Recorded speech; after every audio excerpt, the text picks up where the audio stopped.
Hello അണ്ണാ വേഗം പാണ, ഇവിടെ എന്നെ ആരോ കിഡ്നാപ്പ് ചെയ്തു ഇരുട്ടുള്ള മുറി പൂട്ടിയിട്ടേക്കുവാണ്. ഇവിടെ ഒരു അപ്പൂപ്പൻ വന്നിട്ട് എന്നെ കൊല്ലുമെന്നൊക്കെ ഭീഷണിപ്പെടുത്തുവാ. ശരി, ഇവനെനിക്ക് ലൊക്കേഷനും കാര്യങ്ങളൊക്കെ അയച്ചു തന്നിട്ടുണ്ടല്ലോ. എന്തായാലും ഇവിടെ നിന്ന് പോയി നോക്കാം. അവനെന്തോ ആപത്തിലാണെന്നാ തോന്നുന്നത്. ലൊക്കേഷൻ കുറച്ച് ദൂരത്തെ, എന്തായാലും രാത്രിയാവുമായിരിക്കും. അങ്ങനെ പറഞ്ഞ പോലെ തന്നെ രാത്രിയായി. ഇവിടെ ആണെങ്കിൽ ഒരുപാട് ഇരുട്ടുമാണ്, റോഡിലാണെങ്കിൽ അധികം ആൾക്കാരും ഇല്ല. അപ്പൊ ഞാൻ പറഞ്ഞ ലൊക്കേഷൻ ഇത് തന്നെയാണ്. പക്ഷെ ഇവിടെ ഏത് വീടാന്ന് അറിയത്തില്ല. എന്തായാലും ചേച്ചിയോട് ചോദിക്കാം. ചേച്ചി, ഈ അപ്പൂപ്പൻ വല്ല ഇവിടെ താമസിക്കുന്നുണ്ടോ?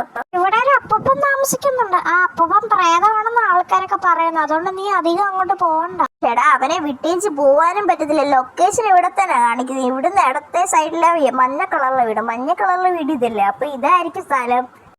ആരെങ്കിലും ഉണ്ടോ? ഹലോ, ഈ വീട്ടിൽ ആരെങ്കിലും ഉണ്ടോ? ഈ കഥ ഒന്ന് തുറക്കാവോ? ആരാ അത്? അപ്പൂപ്പ, എനിക്ക് അകത്തോട്ട് കയറാം. ഇവിടെ വന്നവരാരും ജീവനോടെ പോയിട്ടില്ല. എന്ന് വെച്ചാ